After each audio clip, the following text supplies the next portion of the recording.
Well, again, every game we play, we expect a tough game. It doesn't really matter where in the standing the team has. We have there's 14 teams in the competition, and each time we go out there, we want to give a good counter for ourselves. So it doesn't really matter the opponent. It's always going to be the same Mount Pleasant.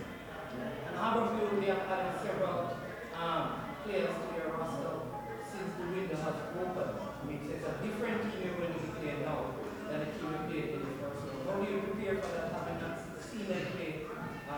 Well, again, every team that we come across now, you're going to see it's going to be a different team from the one we play. But as I said before, nothing changes where Mount Pleasant is concerned. Every time we go out there, we want to give 110%.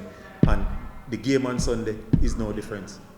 Very short window you play today, maybe tomorrow is recovery. What is training like going to a game like that? Well, again, it's just for us to maintain. We start the recovery process already tomorrow morning again, and get ready Saturday, our final training session, and ready for the game on Sunday. Yeah, just want to ask Coach, we have a break after the game that we play Harbour on Sunday.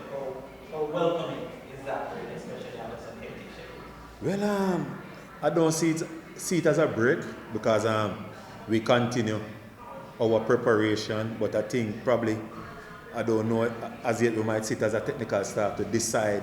Probably we give the players 2 days, but we have to hit the ground running. And finally, the record of I believe about 24, 25 games unbeaten, is the back of your mind now that you've already... Well, again, it's a game-by-game situation, so each game, as I said before, we want to win, so we just take it one step at a time. All right, thanks. Everyone. That's one question. I mean, the under 17 players, they go off to camp and then they go away, so they will not be around. I mean, what is your word to them? What are you going to do for the experience for the under 17 come this weekend? Again, it's the same thing that I would tell our senior players. It's no different. All right, that's it. All right, then. Thank you again, everyone. And I make it possible if we can embark on the second part of the